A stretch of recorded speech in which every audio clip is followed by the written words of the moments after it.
స్తోత్రం స్తోత్రం స్తోత్రం స్తోత్రం స్తోత్రం స్తోత్రం స్తోత్రం స్తోత్రం స్తోత్రం స్తోత్రం. పరిశుద్ధుడా, ప్రేమ కలిగిన తండ్రి, నీకు వందనాలు, స్తోత్రం చెల్లిస్తున్నాము నాయనా. ఇంతవరకు నీ ఉచితమైన కృపలో దాచి ఆరోగ్యం ఇచ్చి ఆయుష్కాలమును పొడిగించి రాత్రి కూడా నీ నామాన్ని స్తుతించటానికి మీరిచ్చిన మంచి సమయం కొరకే నీకు స్తోత్రం చెల్లిస్తున్నాం. జరుగుతున్న ఈ కూడికని మీ చేతుల్లోనికి సమర్పిస్తున్నాము నాయనా. కూడి వచ్చిన నీ బిడ్డలందరిని బట్టి నీకు స్తోత్రం అయ్యా. ఇంకా నువ్వు రావాల్సిన బిడ్డలను త్వరగా తీసుకురండి. కరెంటును సిస్టమ్ మీరు స్వాధీనపరుచుకున్నారు, అందరిని బట్టి నీకు స్తోత్రం చెల్లిస్తున్నాం. పాటల ద్వారా, వాయిద్యముల ద్వారా, వాక్యం ద్వారా మీ నామానికి మహిమ తెచ్చుకోనండి. కూడికి ఆది నుండి అంతం వరకు మీరే అధ్యక్షులుగా, ప్రధాన యాజకులుగా మా మధ్యలోనికి దిగి వచ్చి క్రమంగా మర్యాదగా జరిగిస్తున్నందుకే స్తోత్రం చెల్లించుకుంటూ సమస్త మహిమ ఘనత ప్రభావం నీకే చెల్లిస్తూ యేసు నామములో అడుగుచున్నాము తండ్రి, ఆమేన్. ఆదికాండం 35వ అధ్యాయం మొదటి వచనం. దేవుడు యాకోబుతో, నీవు లేచి బేతేలుకు వెళ్ళి అక్కడ నివసించి నీ సహోదరుడైన ఏశావు ఎదుటి నుండి నీవు పారిపోయినప్పుడు నీకు కనపడిన దేవునికి అక్కడ బలిపీఠము కట్టుమని చెప్పగా, యాకోబు తన ఇంటి వారితోనూ తన యొద్దనున్న వారందరితోనూ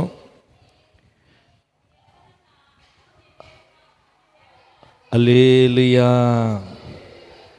ఇక్కడ మనం గమనించాల్సింది ఏంటంటే, దేవుడు యాకోబుతో మాట్లాడాడు. ఏం చెప్పాడంటే, మొదటి మాట నీవు లేచి, 2 బేతేలుకు వెళ్ళి, 3 అక్కడ నివసించి, 4 నీవు పారిపోయినప్పుడు నీకు కనపడిన దేవునికి అక్కడ బలిపీఠం కట్టుమని చెప్పగా. హల్లెలూయా. కాబట్టి ఇక్కడ మనం గమనించాల్సిన విషయం, యాకోబుతో దేవుడు చెప్తున్నాడు, ముందు నువ్వు లేచి అంటే ఉన్న స్థలంలో నుంచి పైకి లిగు అని. నీవు లేచి, ఎక్కడ ఇల్లు ఉన్నది? అప్పటిదాకా వారి మామగారి దగ్గర ఉండి ఆయన కష్టాలన్నీ పడ్డాడు. అన్నీ అయిపోయిన తర్వాత తిరిగి వచ్చాడు. అయితే ఈయన చెప్పిన మాట ఏంటంటే, దేవుడు దర్శనమిచ్చి కనపడ్డ చోట ఆ రాత్రి నిద్రపోయిన తలగడగా పెట్టుకున్న రాయి తీసి అక్కడ పాతి పెట్టి, ఇది నిశ్చయంగా దేవుని మందిరం అయింది, నేను క్షేమంగా తిరిగి వస్తే వెళ్ళే మార్గం అంతట్లో దేవుడు నాకు తోడుగుండి అన్ని విధాలా కాపాడి క్షేమంగా ఇంటికి తీసుకొస్తే అప్పుడు నేను నిలబెట్టిన ఈ రాయి దేవునికి మందిరం అవుతుంది. ఇక్కడ నేను దేవుని మందిరాన్ని కడతా అని వాగ్దానం చేశాడు. మాట ఇచ్చినటువంటి ఆయన వెళ్ళాడు. 20 సంవత్సరాలు తోడున్న దేవుడు కాపాడాడు, ఆశీర్వదించాడు. అనేక మంది పిల్లలు, 2 భార్యలు, తన సైన్యమంతా, గొర్రె మేకల మందలు, గొప్ప ఆస్తితో తిరిగి వచ్చాడు. వచ్చిన తర్వాత అక్కడ సతికిల పడ్డాడు, కానీ వెళ్ళేటప్పుడు చెప్పిన వాగ్దానం, దేవుడికి ఇచ్చిన మాట మర్చిపోయాడు. వెళ్దాంలే ప్రార్థనకా, మందిరానికా, శనివారం ఇప్పుడు ఎందుకు, రేపు పొద్దున మళ్ళీ పోవచ్చు, రేపు పోవచ్చులే అన్నట్టు చాలామంది రాకుండా ఆగిపోయారు. చూడు, వీళ్ళలాగానే యాకోబు కూడా ఆగిపోయాడు. దేనికి? వాగ్దానం చేశాడు కదా, కష్టం వచ్చినప్పుడు మాట ఇచ్చాడు కదా, నాకు కానీ దేవుడు తోడుగా ఉండి నన్ను ఆశీర్వదించి నన్ను కాపాడి క్షేమంగా తీసుకుని వస్తే నేను సంపాదించిన అన్నిటిలో 10వ భాగం 10వ భాగం తీసి నేను తలగడగా చేసుకొని పండుకున్నానే, ఆ రాయిని ఇక్కడ బూడ్చిపెట్టా కదా, పాతి పెట్టా. ఆ స్థలంలో దీన్ని మందిరం కడతా నేను అని మాట ఇచ్చాడు. వెళ్ళిపోయాడు, సంపాదించుకున్నాడు. కాపాడిన దేవుణ్ణి, ఆశీర్వదించిన దేవుణ్ణి మర్చిపోయాడు. దేవుడికి ఇచ్చిన మాట కూడా, వాగ్దానాన్ని కూడా మర్చిపోయాడు. మర్చిపోయి ఇప్పుడు ఏం చేస్తున్నాడు? దేవుడిచ్చిన ఆస్తులు, భార్య, పిల్లలు వీళ్ళని చూసుకుంటాం సరిపోయింది. హల్లెలూయా. అక్కడే సతికిలబడ్డాడు. అందుకే దేవుడు అంటున్నాడు, నీవు లే, ఎక్కడున్నావు, ఏం చెప్పావు, ఏం చేస్తున్నావు, ఎక్కడ కూర్చున్నావు? నువ్వు ఇక్కడ కూర్చోవలసిన స్థలం ఇది కాదు, ఇక్కడ నుంచి నీవు లే. లేచాను. ఏం చేయమంటారు? నువ్వు నేరుగా వెళ్ళి అన్న ఏశావు దగ్గర నుంచి పారిపోతివే, అప్పుడు మాట ఇచ్చావు కదా, బేతేలు మందిరానికి అక్కడికి వెళ్ళి బలిపీఠాన్ని కట్టు అన్నాడు. మొదటి మాట లేవాలి. మనం కూడా కొన్నిసార్లు కొన్ని పరిస్థితుల్లో అక్కడే సతికిల పడిపోతాం. ఎక్కడ ఉండాల్సింది ఎక్కడ ఉన్నాం, ఏం చేయాల్సింది ఏం చేస్తున్నాం, ఏం వాగ్దానం చేసాం, ఆ వాగ్దానాన్ని ఎక్కడ పెట్టేశాం? మాట ఇచ్చాం కదా, రోగం తగ్గితే, జబ్బు నయమైపోతే, బాధ తొలగిపోతే, వచ్చిన కీడు కొట్టివేయబడితే, పరిస్థితి మారిపోతే నేను అట్ట చేస్తా, ఎట్ట చేస్తా, ఏందేందో చేస్తా. దేవుడు నిన్నేమన్నా అడిగాడా? అడగక్కర్లా. ఆ బాధ అట్టుంటుంది, ఆ సమస్య అట్టుంటుంది, ఆ పరిస్థితి అట్టుంటుంది.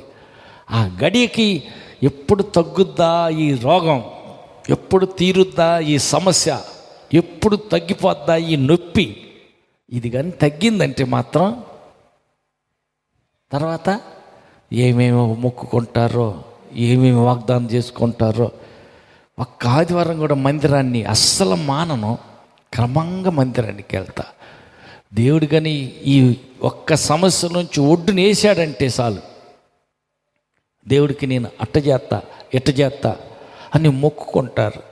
అది తర్వాత మర్చిపోతారు. యాకోబు చేసిన పని అదే. అయ్యా, నేను వెళ్తున్నాను కదా, నీవు తోడై ఉండాలా, నన్ను కాపాడాలా, నన్ను ఆశీర్వదించాలా, సురక్షితంగా మళ్ళా ఇక్కడికి కానీ నువ్వు తీసుకొస్తే నేను నిలబెట్టిన ఈ రాయి మందిరం అవుతుంది. ఆమేన్. మాట ఇచ్చాడు, మొక్కుబడి చేశాడు, వెళ్ళిపోయాడు. మరి తిరిగి వచ్చి ఎంతకాలం అయింది? మధ్యలో ఆగిపోయాడు. ఎక్కడంట ఆయన ఆగిపోయింది? బేతేలుకి వెళ్ళాలి కదా. బేతేలుకి వెళ్ళాల్సిన ఆయన, మందిరాన్ని కట్టాల్సిన ఆయన అక్కడ ఒక చోట మధ్యలో ఆగిపోయాడు. హల్లెలూయా. ఆదికాండం 31:11.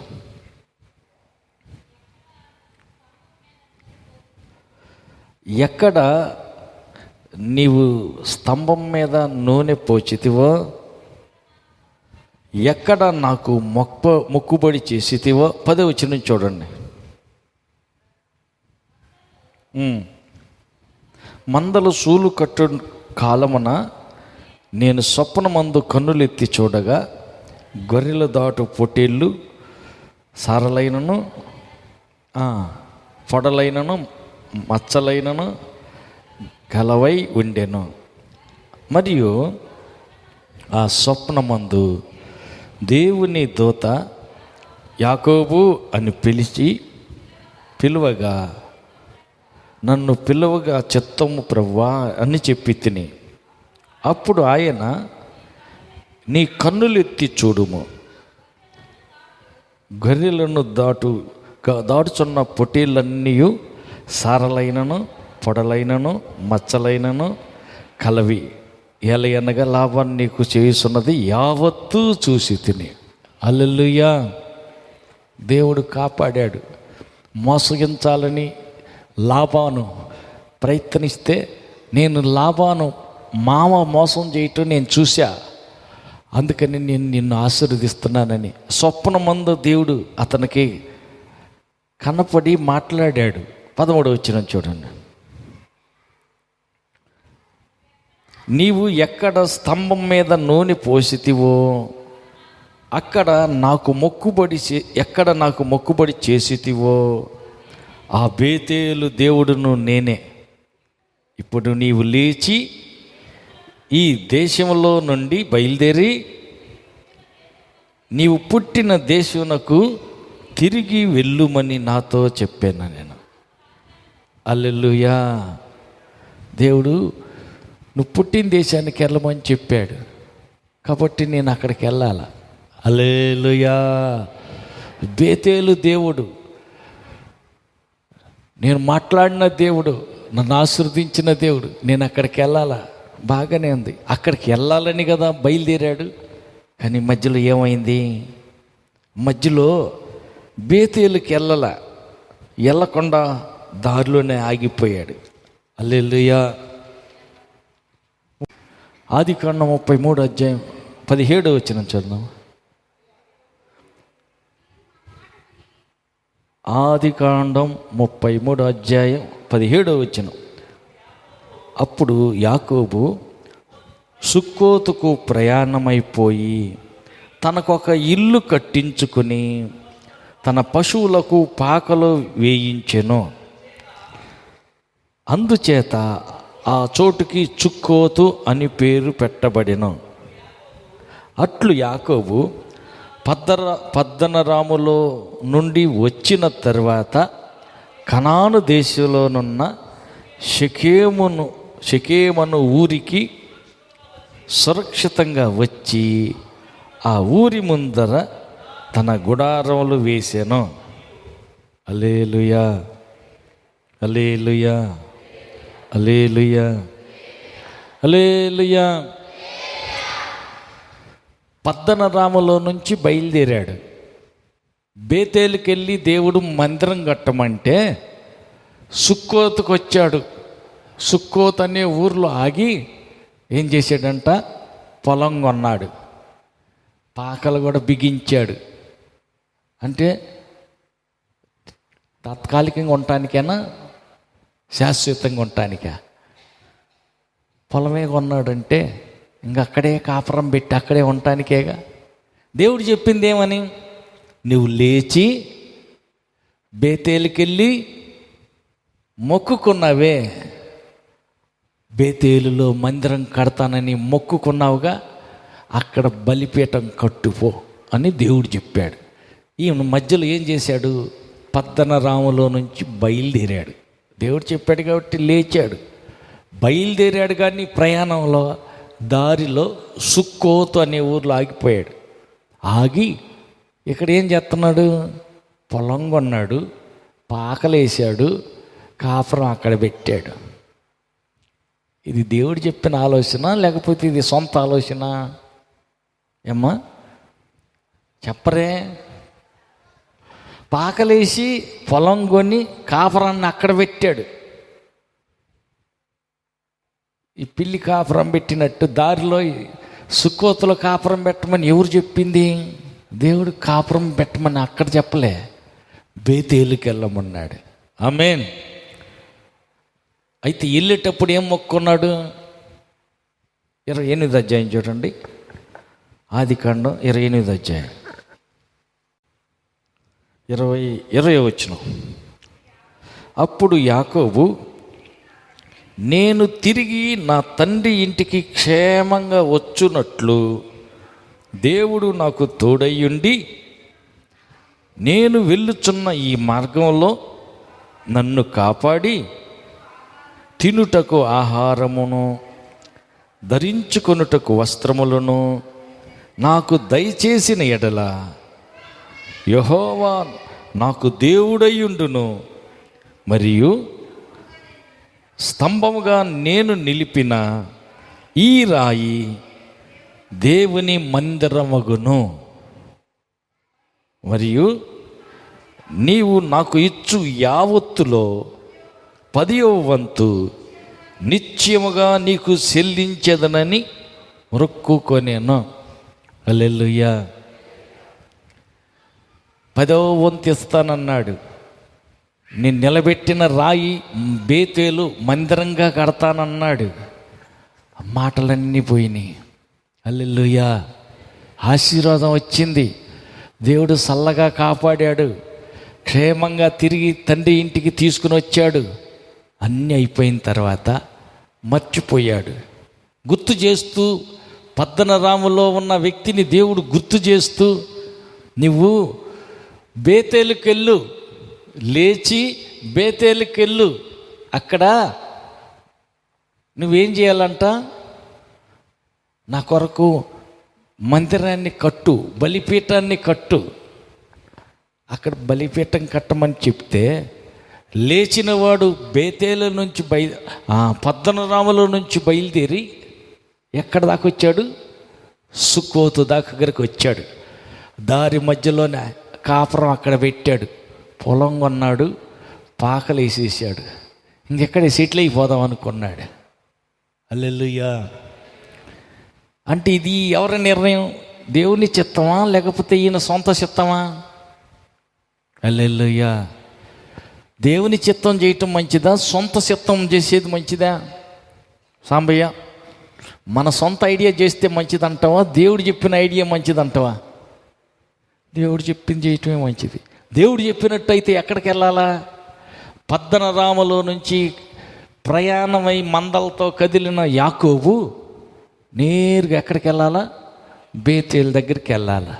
దేవుని చిత్తానికి, దేవుని ఇష్టానికి, దేవుని ఆజ్ఞకు లోబడితే బేతేలుకి వెళ్ళిపోయి అక్కడ పాకలయ్యాలా, అక్కడ బలిపీఠం కట్టాలా.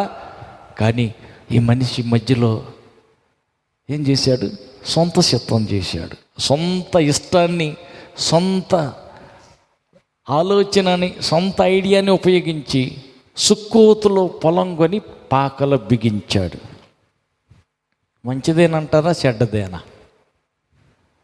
దేవుడు చెప్పినట్టు చేయటం మంచిదా, మనకి నచ్చింది చేయటం మంచిదా?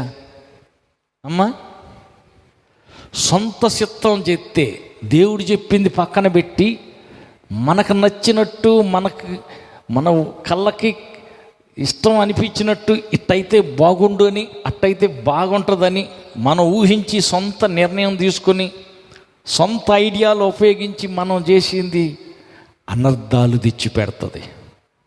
సొంత ఆలోచన అనర్థాలకు దారితీస్తుంది. కాబట్టి దేవుడు చెప్పింది జాగ్రత్తగా వినాలా, అర్థం చేసుకుని దాని ప్రకారం చేస్తే ఖచ్చితంగా ఆయన ఆశీర్వదిస్తాడు. ఆమేన్. సుక్కోతులో పాకలు బిగించి కాపురం అక్కడే పెట్టాడు. ఫలితంగా ఏం జరిగింది? ఒక్కతే కూతురు. యాకోబుకి 12 మంది కొడుకులతో ఒక్కతే కూతురు. ఈ ఒక్క కూతురు ఎట్టెట్ట మేకప్ చేసి ఎట్టెట్ట డెకరేషన్ చేసుకున్నారో, ఈ ఊరోళ్ళు ఎట్టెట్టున్నారు చూసేద్దామని షికారుకు బయలుదేరింది. అమ్మకి చెప్పలా, నాన్నకి చెప్పలా, అన్నోళ్ళకి చెప్పలా, ఎవరి సలహా లేదు. ఇచ్చలు విడైపోయింది. నా ఇష్టం, వాళ్ళని అడిగేదేంది? ఊరక షికారుకేగా, అట్ట పోయి ఎట్ట తిరిగి వస్తా అని షికారుకి వెళ్ళిపోయింది. అక్కడున్న రాజుగారి కుమారుడు కళ్ళు ఆ అమ్మాయి మీద పడ్డాయి. ఆ రాజు కొడుకు పట్టుకుని పాడు చేసేసాడు. సంగతి ఇంటికి తెలిసింది, అన్నోళ్ళకి తెలిసింది వార్త. సున్నతి లేని ఈ వ్యక్తి నా చెల్లెల్ని ఎట్ట పాడు చేస్తాడా అని చెప్పేసి లేవి, షిమ్యోను ఇద్దరు అన్నలు కత్తులు పట్టుకుని బయలుదేరారు. వరుస పెట్టి మొత్తం నరుక్కుంటూ వచ్చేసారు. భయంకరమైన హత్య చేశారు. నరహంతకులుగా మారారు యాకోబు పిల్లలు. ఇంతమందిని చంపారే, తిరిగి వాళ్ళు మనల్ని సావగొడతారుగా, నాకు బాధ కలిగి చేశారా అని నన్ను వాళ్ళు వచ్చి ఏం చేస్తారో అని భయంతో బ్రతకాల్సి వచ్చింది. ఎంతోమంది ప్రాణాలు తీశారు. మా చెల్లెల్ని అవమానపరిస్తే మేము ఎందుకు ఊరుకుంటామని కొడుకులు అంటున్నారు. కాదురా, భయంతో బతకాల్సిన పరిస్థితిని నాకు మీరు తెచ్చిపెట్టారని భయపడుతున్నాడు. అన్ని అనర్థాలు వచ్చినాయి. అదే మర్యాదగా దేవుడు చెప్పిన మాట ప్రకారం పద్దనరాముని విడిచిపెట్టి బయలుదేరి బేతేలుకి వెళ్ళమన్నట్టు లోబడి నేరుగా బేతేలుకి వెళ్ళి బలిపీఠం కడితే ఈ పరిస్థితులన్నీ వచ్చాయనయ్యా. సంవత్సరం ఎందుకు వస్తాయి? దేవుడు చెప్పిన మాట నెరవేరిస్తే, ఆయన చెప్పింది జాగ్రత్తగా విని అర్థం చేసుకుని దాని ప్రకారం చేస్తే ఈ అనర్థాలు, ఈ మధ్యలో అడ్డంకాలు ఇవన్నీ వస్తాయా? రావు. కానీ మధ్యలో ఈయన ఏం చేశాడు? సొంత ఐడియా, సొంత ఆలోచన, స్వచిత్తాన్ని నెరవేర్చాడు. దేవుని చిత్తం కాకుండా తనకు నచ్చింది, తనకు మంచిది అనిపించిన దాన్ని చేశాడు.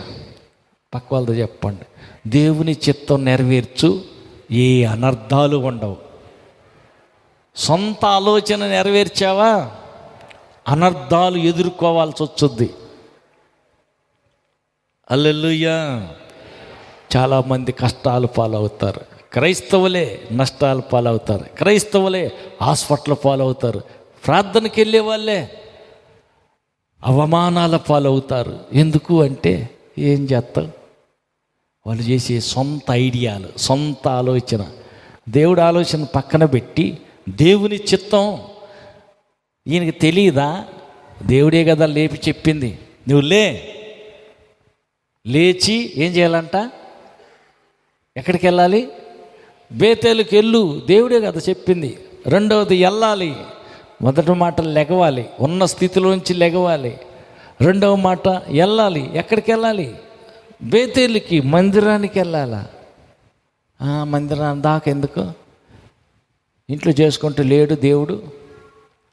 అమ్మా, శేనుకాడు చేసుకుంటే దేవుడు ఆడ లేడు. మరి యాకోబుని ఎందుకు దేవుడు బేతేలుకి వెళ్ళు అని చెప్పాడు? హల్లెలూయా.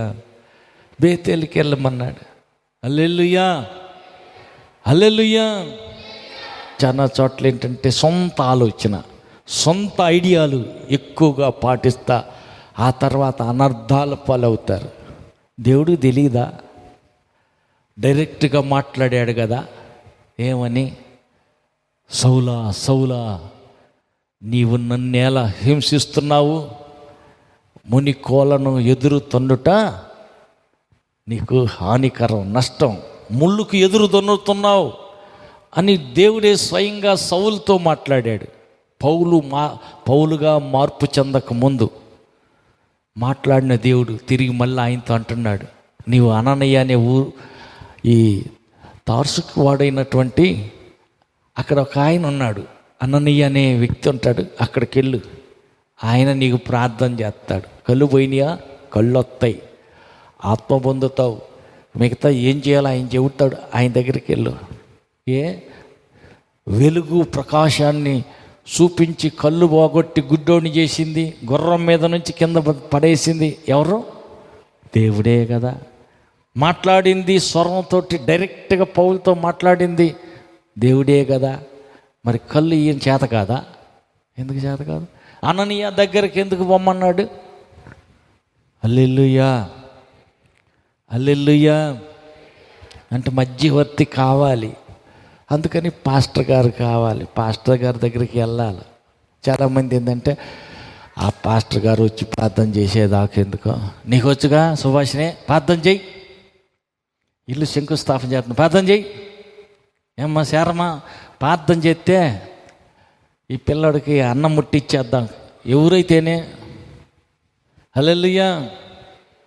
పాస్టర్ గారు దాకా ఆడబోతావు, కానీ ఆయన వచ్చిన దాకా ఎవడుంటాడు? రాజునైతేనేమి, నాకు తెలుసు ఏమేని బలిపీఠం ఎక్కి బలి అర్పిస్తా, నేను చేస్తానా? అది యాజకుడు చేసే పని యాజకుడే చేయాలా? రాజుగారు చేసే పని రాజుగారు చేయాలి.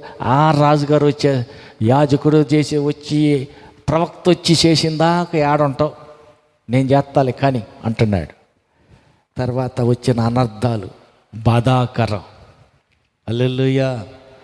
అందుకని ఎవరు చేసే పని వాళ్ళు చేయాలి. మాట్లాడే దేవుడు, వెలుగు చూపించి గుడ్డోని చేసిన దేవుడు కళ్ళు బాగొట్టి అక్కడ కింద పడేసి నువ్వు లేచి అననీయ దగ్గరికి వెళ్ళు అన్నాడు. హల్లెలూయా. దేవుడు మధ్యవర్తి కావాలి. అందుకని దేవుడు అన్నాడు, నువ్వు నేరుగా బేతేలుకి వెళ్ళు, లేచి బేతేలుకి వెళ్ళు, అక్కడ బలిపీఠం కట్టు అంటే ప్రార్థన చేయమని. కానీ ఈయనేం చేశాడు? పద్దనరాముల నుంచి లేచాడు, కరెక్టే. బేతేలు దాకా వెళ్ళలా, దారిలోనే మధ్యలోనే సుక్కోతులో ఆగిపోయి పొలం కొనుక్కొని పాకలేసి ఇంకెక్కడే స్థిరపడదాం అన్నట్టుగా అక్కడే ఉండేదానికి ప్రయత్నం చేశాడు. ఇది దేవుని ఆలోచన కాదు, ఇది సొంత తన పురికి పుట్టిన తలంపు, సొంత ఇష్టం. ఆయన దృష్టికి ఇది మంచిది అనిపించింది. లోతుకు కూడా సొదొమ గొమొర్రా మంచిది అనిపించింది. హల్లెలూయా. అవ్వకు కూడా తినొద్దన్న పండు తినటానికి, ఆహారానికి మంచిది అనిపించింది. మనోహరంగా, కళ్ళకేమో మనోహరంగా, తినటానికే మంచిది అనిపించింది. దేవుడికేమో అది వద్దు అని ఆయన చెప్తే ఏమో కళ్ళకేమో ఇది మంచిది అనిపిస్తుంది. కానీ చివరికి ఏం జరిగిందో మనకు తెలిసిన సంగతే.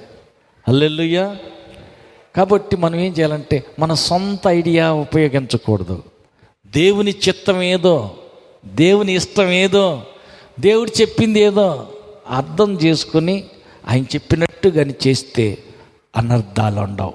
ఆమేన్. ఆశీర్వాదమే కానీ అవమానాలు, అనారోగ్యాలు ఇవన్నీ ఉండవు. చాలా చోట్ల జరిగేది ఏంటంటే, ఏదో ఇశ్రాయేలీలు ఒక తప్పు చేస్తారు, దాని శిక్ష కోసం దేవుడు ఇశ్రాయేలు ప్రజల్ని శత్రు సైన్యానికి అప్పగెత్తాడు. వాళ్ళు వచ్చేసి వీళ్ళని పిచ్చు కొట్టుడు కొట్టి వాళ్ళ పరిపాలనకు తీసుకునేవాళ్ళు. అలాగా ఆ వైనంలోనే ఫిలిస్తీన్లకు దేవుడు అప్పగించాడు ఇశ్రాయేలీల్ని. అనేకసార్లు శత్రు సైన్యానికి ఇశ్రాయేలు ప్రజల్ని వాళ్ళ పరిపాలన కిందకి వెళ్ళమని, నల్లగొట్టమని వాళ్ళకి అప్పగించేశాడు. కారణం, వాళ్ళు తప్పు చేశారు, దేవునికి తిరుగుబాటు చేశారు. అందుకే వాళ్ళని కష్టాలకు, కన్నీటికి, వ్యాధులకు, సమస్యలకు శత్రువులే వాళ్ళని పరిపాలన చేసేదానికి అప్పగిచ్చేసాడు. అయితే మరి మనం ఏం చేయాలా? యాకోబు చేసినట్టు సొంత ఐడియాలు చేయకూడదు. హల్లెలూయా. సొంత పెత్తనాలు చేస్తే అట్టాగనే ఉంటుంది. చాలా మంది చేసే పని ఏంటంటే వాళ్ళకి నచ్చింది ఏదో అది చేస్తారంతే. ఇది ఎంతవరకు కరెక్టు, ఇది ఎంతవరకు నిజం ఆలోచించేదే ఉండదు. దేవుడు ఏం చెబుతున్నాడా శ్రద్ధగా వినాలి. ఆయన చెప్పాడు, లేచి బేతేలుకు వెళ్ళి అక్కడ బలిపీఠం కట్టి ప్రార్థన చేయమంటే ఇతను ఏం చేశాడు? సుక్కోతులు ఆగిపోయాడు. దానివల్ల అనర్థాలు ఎదురైనాయి. ఒకటి, ప్రాణభయంతో ఉండాల్సి వచ్చిన పరిస్థితి ఏర్పడింది. రెండు, సొంత కొడుకులే నరహంతకులుగా మారిపోయాడు. మూడు, ఒక్కగానొక్క కూతురు అవమానపరచబడింది, హేళన చేయబడింది. అందరి మధ్యలో ఎప్పుడూ చరిత్రలో లేని అవమానం జరిగింది. అన్యులైనటువంటి ఒక వ్యక్తి నిష్టగా, నిజాయితీగా దేవుని ధర్మశాస్త్రం చట్ట ప్రకారం బ్రతుకుతూ వచ్చిన సొంత కూతురు నిందించబడింది, అవమానం పాలైంది. ఇన్ని అనర్థాలు ఎదురైనాయి. అందుకే మనం ఏం చేయాలా? మన సొంత చిత్తం చేయటం మంచిదంటో దేవుని చిత్తం చేయటం మంచిదా? అయ్యా, దేవుని చిత్తం చేయాలంటే కొద్దిగా కష్టంగా ఉంటుంది. దేవుని చిత్తం చేయాలంటే దేవుడు ఆశీర్వాదం వచ్చిందాకా ఉండాలంటే ఓపిక పట్టాల. కొన్నిసార్లు వెంటనే వస్తుంది, కొన్నిసార్లు ఆలస్యం అవుతుంది. అయినా ఓర్చుకోవాలా, ఓపిక పట్టాలా, కనిపెట్టుకొని ఉండాలా. ఆయన ఆశీర్వదిస్తానన్నాడు, దీవిస్తానన్నాడు. అడవుడిగా శారమ్మలాగా సొంత ఐడియా చేసి ఆగరణ తగిలిస్తే ఏమైద్ది? అష్ట కష్టాలు ఇప్పటికీ వగదెగల. అందుకని ఏం చేయాలా?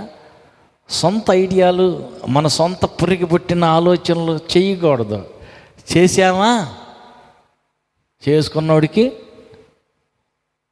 చెప్పరు, చేసుకున్నంత. అందుకని పక్క వాళ్ళకి చెప్పండి. నీ సొంత ఐడియాలు, నీ పక్కనున్న వాళ్ళు ఇచ్చే సలహాలు పక్కన పెట్టి దేవుడు ఏం చెప్పాడో విను, ఆ ప్రకారం చెయ్యి, ఖచ్చితంగా ఆశీర్వాదమే చేస్తావు. ఆమేన్. కాబట్టి ఈ రాత్రి ప్రభు సన్నిధిలో మనకు మనమే ఆలోచించుకోవాలి. సుక్కోతులో కాదు, బేతేలుకు వెళ్ళమని దేవుడు చెప్పాడు. కానీ ఈయన సొంత ఐడియా, సొంత ఆలోచన ప్రకారం చేసి అనర్థాల పాలయ్యాడు, అవమానం పాలయ్యాడు. ప్రాణభయంతో యాకోబు బ్రతకాల్సిన పరిస్థితులు ఏర్పడ్డాయి. అయితే కానీ మనం అలా చేయకూడదు. ఏం చేయాలంటే మొదట ఏం చెబుతుంది శ్రద్ధగా వినాల. దేవుడు కొన్నిసార్లు స్వరం ద్వారా మాట్లాడతాడు, వాక్యం ద్వారా మాట్లాడతాడు, కళ ద్వారా మాట్లాడతాడు, దర్శనం ద్వారా మాట్లాడతాడు, కొన్నిసార్లు ప్రవచనాల ద్వారా మాట్లాడతాడు.